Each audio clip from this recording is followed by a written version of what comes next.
Happy Monday. We are back to talk some more NBA. Let's get into it.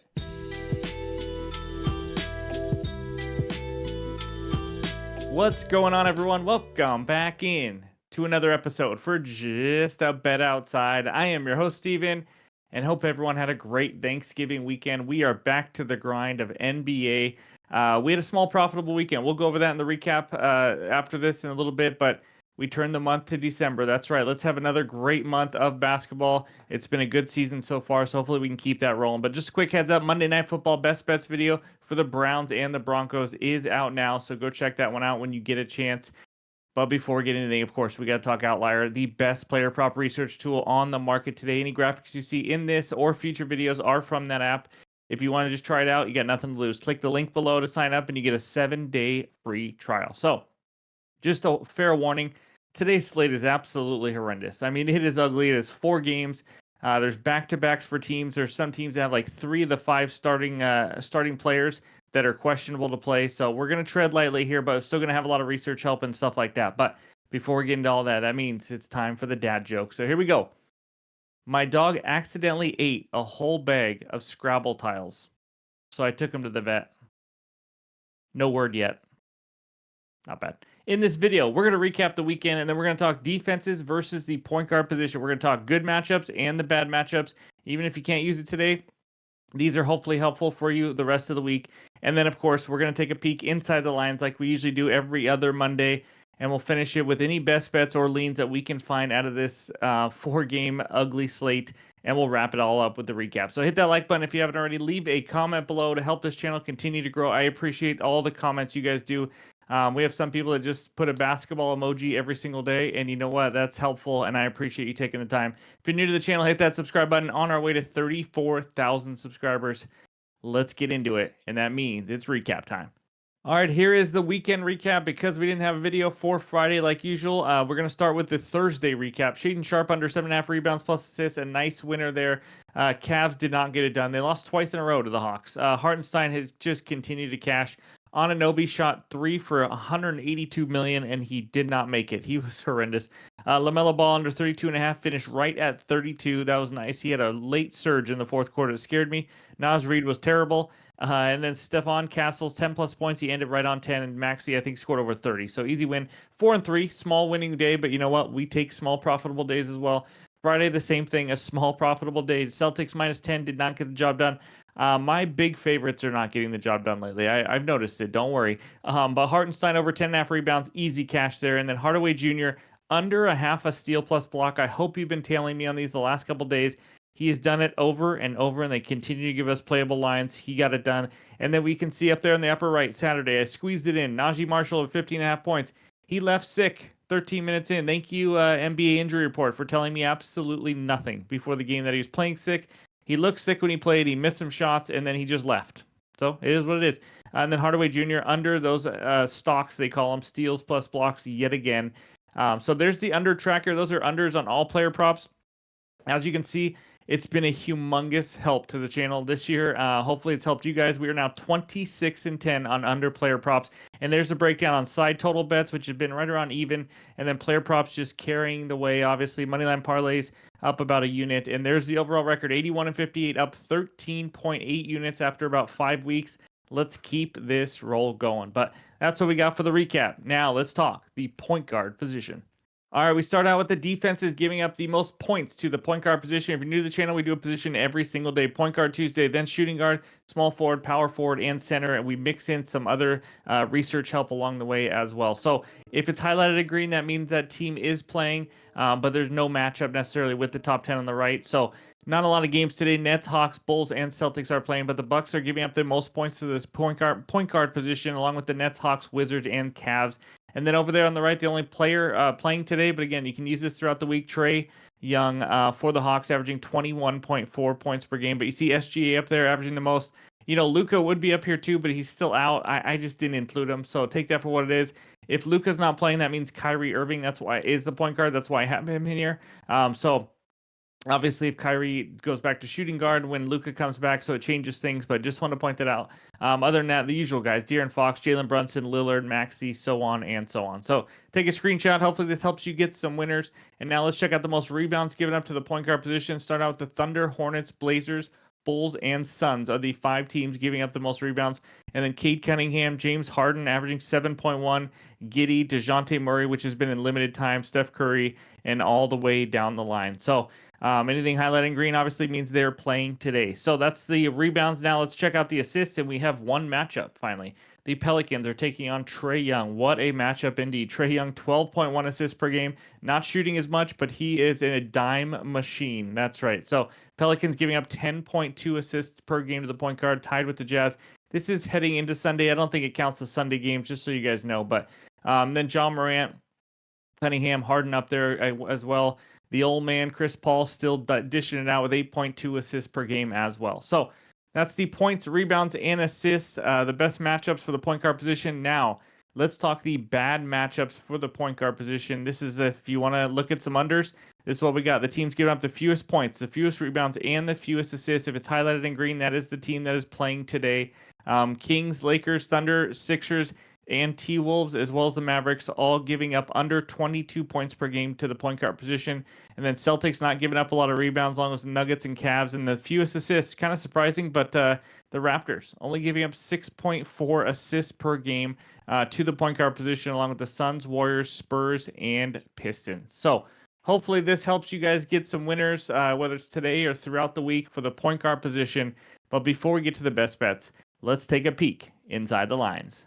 All right, we like to do this every other week just to kind of give you some numbers for those that like to bet against the spread, totals, things like that. So we're going to start with the best 10 teams against the spread at home so far this year. And over there on the right is the glossary that you can use it for the spreads and the totals. ATS plus minus, that is the average amount of points the team covers that spread by. So kind of tell you, are they just barely covering the spreads or are they covering it by quite a bit? And you'll see the same for total plus minus, average amount the games go over as well. And negative means under. So Magic 8-1 against the spread, covering it by almost 8 points per game. Raptors, Cavs, Rockets, all the way down.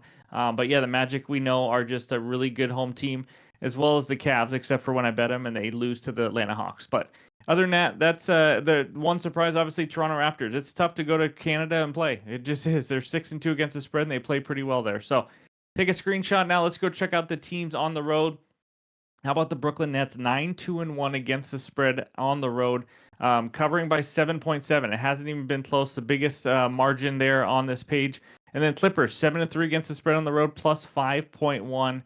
So on and so on, all the way down the line. You see some teams that aren't even that great, but they're still on here. The Blazers, the Hornets. You don't have to win the game. You just got to cover the spread. So that's the ATS home and away records. Now let's look at the best over and the best under teams. As you can see, not a surprise. The Pacers are the number one against the spread team, or not against the spread, the number one over team in the NBA, along with the Hawks, Cavs, Grizzlies, Nuggets, and then the fastest paced team in the NBA, the Chicago Bulls, are there as well. And then over there on the right, as you can see, these are the best under teams. So that means the Hornets have gone under in 13 of 20 games. And then so on down the road. And obviously the negative number means that's how far they've gone under by average. The OKC Thunder, how about 8-11 to the under, going under by 7.4. Pretty big number there. So anyways, take a screenshot again. This is just something to help you guys out throughout the week and the next week for the best home, away teams, over, under, things like that. So that's what we got for the inside the lines. And now it's time for the best bets. All right, this first bet takes us out to Chicago, where the Bulls are hosting the Nets. Bulls -6. Total in this game is 233. Again, I've mentioned before, the night before, we have about 1.5 games out with props. It is 4 games, back-to-backs, injuries. It is ugly.